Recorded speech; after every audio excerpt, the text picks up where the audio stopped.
Hello again and welcome back. For this next video, we are still discussing the confidential instructions for both Grocery Store Inc. and Vegetable Greenhouse Corp. To help both these companies in negotiation, I have come up with an outline for 8 out of the 11 contract terms which would result in fair outcomes for both of these companies. The 8 contract terms I chose, which I believe to be the most important, are quantity, quality of product or service, pricing, payment, deadline, cancellations, conditions precedent, and governing law. So, starting with quantity, I believe that the best outcome would be 1,000 to 1,500 pounds per week, delivered over 2 to 3 days. The reason for this is because Grocery Store Inc. wants a steady supply of fresh vegetables, and this quantity range aligns with Vegetable Greenhouse Corp's capacity. Delivering across 2 to 3 days ensures an even distribution without overloading any specific delivery. Both parties benefit from a stable plus manageable quantity. Next, quality of product or service. The best outcome would be fresh, high-quality vegetables delivered in refrigerated trucks. The reason for this is because Grocery Store Inc. needs assurance of product freshness, and Vegetable Greenhouse Corp. will likely agree to this because maintaining the quality of their product is critical to their reputation and the terms of the agreement. A refrigeration requirement ensures the product stays fresh, reducing the risk of spoilage. Now, on to pricing.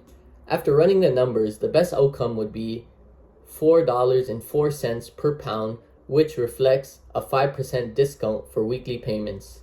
I came to this outcome from the numbers given by each company.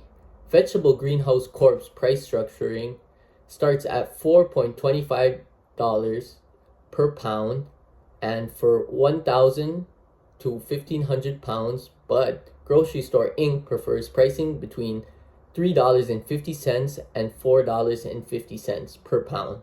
The 5% discount for weekly payments brings the price to $4.04 per pound, which is within Grocery Stores Inc. target range and acceptable for Vegetable Greenhouse Corp.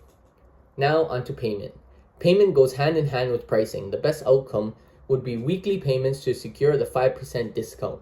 While Grocery Store Inc. prefers monthly payments to achieve the price discount and minimize costs, they would likely agree to weekly payments. Vegetable Greenhouse Corp. prefers more frequent payments to maintain cash flow, making this a reasonable compromise. Now, moving on to deadlines.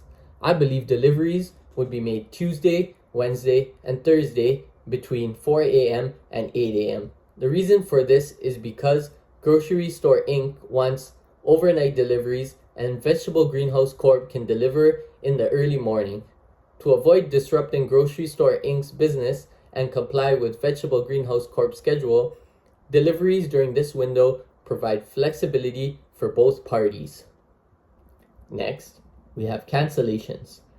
This needs to be looked at to avoid major conflict, and I believe that the best outcome in writing would be the following.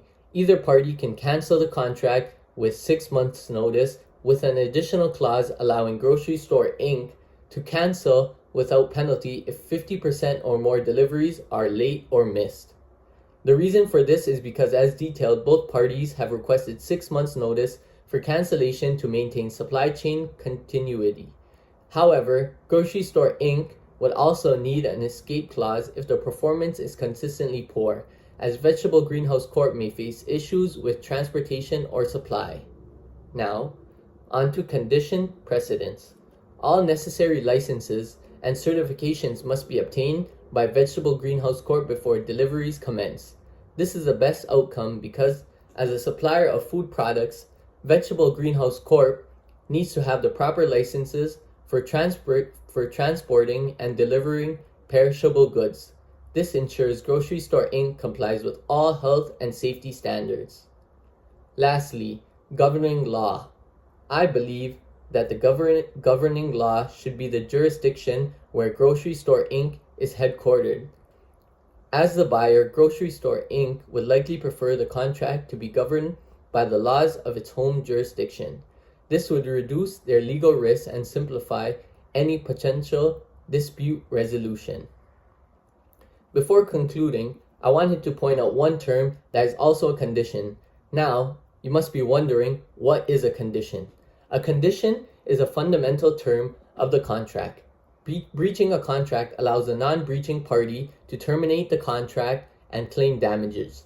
In this case, the quality of the product is a condition because Grocery Store Inc. requires fresh, refrigerated vegetables.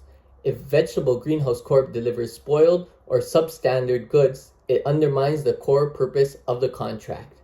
Now, why it's a condition? The quality of the vegetables directly affects Grocery Store Inc.'s ability to sell them to customers. Receiving spoiled goods would lead to financial loss, damaged reputation, and unsatisfied customers, making it a fundamental part of the agreement. And what happens if you breach this condition? If Vegetable Greenhouse Corp. breaches a quality condition by delivering spoiled or substandard vegetables, Grocery Store Inc. could terminate the contract and seek damages for lost revenue or reputational harm.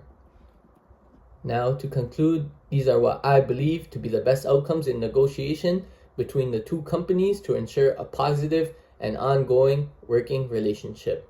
Thank you.